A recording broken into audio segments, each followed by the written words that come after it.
घर घर भक्ति की शक्ति चैनल में आपका स्वागत है। आइए आज सुनते हैं छोटी सी गौरैया की श्री कृष्ण पर विश्वास की प्रेरक कहानी। कुरुक्षेत्र के युद्ध क्षेत्र को विशाल सेनाओं के आवागमन की सुविधा के लिए तैयार किया जा रहा था। उन्होंने हाथियों का इस्तेमाल पेड़ों को उखाड़ने और जमीन साफ करने के लिए किया। ऐसे ही एक पेड़ पर एक गौरैया अपने 4 बच्चों के साथ रहती थी। जब उस पेड़ को उखाड़ा जा रहा था तो उसका घोंसला जमीन पर गिर गया, लेकिन चमत्कारी रूप से उसकी संतानें इस अनहोनी से बच गईं। लेकिन वो अभी बहुत छोटे होने के कारण उड़ने में असमर्थ थे। कमजोर और भयभीत गौरैया मदद के लिए इधर उधर देखती रही। तभी उसने कृष्ण को अर्जुन के साथ वहां आते हुए देखा। वे युद्ध के मैदान की जांच करने और युद्ध की शुरुआत से पहले जीतने की रणनीति तैयार करने के लिए वहां गए थे। उसने कृष्ण के रथ तक पहुंचने के लिए अपने छोटे पंख फड़फड़ाए और किसी प्रकार श्री कृष्ण के पास पहुंची। हे कृष्ण, कृपया मेरे बच्चों को बचाएं, क्योंकि लड़ाई शुरू होने पर कल उन्हें कुचल दिया जाएगा। सर्वव्यापी भगवान बोले, मैं तुम्हारी बात सुन रहा हूँ, लेकिन मैं प्रकृति के कानून में हस्तक्षेप नहीं कर सकता। गौरैया ने कहा, हे भगवान, मैं जानती हूँ कि आप मेरे उद्धारकर्ता हैं। मैं अपने बच्चों के भाग्य को आपके हाथों में सौंपती हूँ। अब यह आपके ऊपर है कि आप उन्हें मारते हैं या उन्हें बचाते हैं। काल चक्र पर किसी का वश नहीं है। श्री कृष्ण ने एक साधारण व्यक्ति की तरह उससे बात की, जिसका आशय था कि वहाँ ऐसा कुछ भी नहीं था जिसके बारे में वो कुछ भी कर सकते थे। गौरैया ने विश्वास और श्रद्धा के साथ कहा, प्रभु, आप कैसे और क्या करते हैं वो मैं नहीं जान सकती। आप स्वयं काल के नियंता हैं, यह मुझे पता है। मैं सारी स्थिति एवं परिस्थिति एवं स्वयं को परिवार सहित आपको समर्पण करती हूँ। भगवान बोले, अपने घोंसले में 3 सप्ताह के लिए भोजन का संग्रह करो। गौरैया और श्री कृष्ण के संवाद से अनभिज्ञ अर्जुन गौरैया को दूर भगाने की कोशिश करते हैं।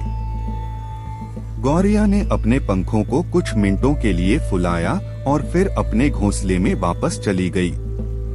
2 दिन बाद शंख के उद्घोष से युद्ध शुरू होने की घोषणा की गई। कृष्ण ने अर्जुन से कहा कि अपने धनुष और बाण मुझे दो। अर्जुन चौंक गए, क्योंकि कृष्ण ने युद्ध में कोई भी हथियार नहीं उठाने की शपथ ली थी। इसके अतिरिक्त अर्जुन का मानना था कि वह ही सबसे अच्छा धनुर्धर है। मुझे आज्ञा दे भगवान, अर्जुन ने दृढ़ विश्वास के साथ कहा। मेरे तीरों के लिए कुछ भी अभेद्य नहीं है। चुपचाप अर्जुन से धनुष लेकर कृष्ण ने एक हाथी को निशाना बनाया, लेकिन हाथी को मार के नीचे गिराने के बजाय तीर हाथी के गले की घंटी में जा टकराया और एक चिंगारी सी उड़ गई। अर्जुन ये देखकर अपनी हंसी नहीं रोक पाए कि कृष्ण एक आसान सा निशाना चूक गए। क्या मैं प्रयास करूं? अर्जुन ने स्वयं को प्रस्तुत किया। अर्जुन की प्रतिक्रिया को नजरअंदाज करते हुए कृष्ण ने उन्हें धनुष वापस दिया और कहा कि कोई और कार्यवाही आवश्यक नहीं है। लेकिन केशव, आपने हाथी को क्यों तीर मारा? अर्जुन ने पूछा। क्योंकि इस हाथी ने उस गौरैया के आश्रय उसके घोंसले को गिरा दिया था, जो कि एक पेड़ पर था। कौन सी गौरैया? अर्जुन ने श्री कृष्ण से पूछा। इसके अतिरिक्त हाथी तो अभी स्वस्थ और जीवित है, केवल घंटी ही टूटकर गिरी है। अर्जुन के सवालों को खारिज करते हुए कृष्ण ने उसे शंख फूंकने का निर्देश दिया। युद्ध शुरू हुआ। अगले 18 दिनों में कई जानें चली गईं। अंत में पांडवों की जीत हुई। एक बार फिर कृष्ण अर्जुन को अपने साथ सुदूर क्षेत्र में भ्रमण करने के लिए ले गए। कई शव अभी भी वहां थे, जो उनके अंतिम संस्कार का इंतजार कर रहे थे। जंग का मैदान गंभीर अंगों और सिर बेजान सीढ़ियों और हाथियों से भरा पड़ा था। कृष्ण एक निश्चित स्थान पर रुके और एक घंटी जो कि हाथी पर बांधी जाती थी, उसे देखकर विचार करने लगे। श्री कृष्ण जी ने अर्जुन से कहा, क्या आप मेरे लिए यह घंटी उठाएंगे और इसे एक तरफ रख देंगे?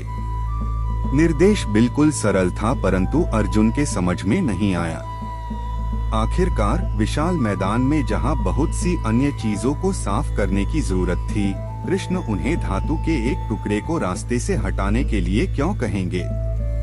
अर्जुन ने प्रश्नवाचक दृष्टि से उनकी ओर देखा। कृष्ण ने दोहराते हुए कहा, हाँ, यह वही घंटी है जो हाथी की गर्दन पर पड़ी थी, जिस पर मैंने तीर मारा था। अर्जुन बिना किसी और सवाल के भारी घंटी उठाने के लिए नीचे झुके। जैसे ही उन्होंने इसे उठाया, उसकी हमेशा के लिए जैसे दुनिया ही बदल सी गई। 1, 2, 3, 4 और 5 4 युवा पक्षी और उसके बाद एक गौरैया उस घंटी के नीचे से निकले। बाहर निकल के माँ और छोटे पक्षी कृष्ण के इर्द गिर्द मंडराने लगे एवं बड़े आनंद से उनकी परिक्रमा करने लगे। 18 दिन पहले काटी गई एक घंटी ने पूरे परिवार की रक्षा की थी। अर्जुन ने कहा, मुझे क्षमा करें हे कृष्ण, आपको मानव शरीर में देखकर और सामान्य मनुष्यों की तरह व्यवहार करते हुए देखकर मैं भूल गया था कि आप वास्तव में कौन हैं। अगर आप लोगों को ये कहानी पसंद आई हो तो कृपया करके वीडियो को लाइक करें, शेयर करें और चैनल को सब्सक्राइब करें। जय श्री कृष्ण। राधे राधे।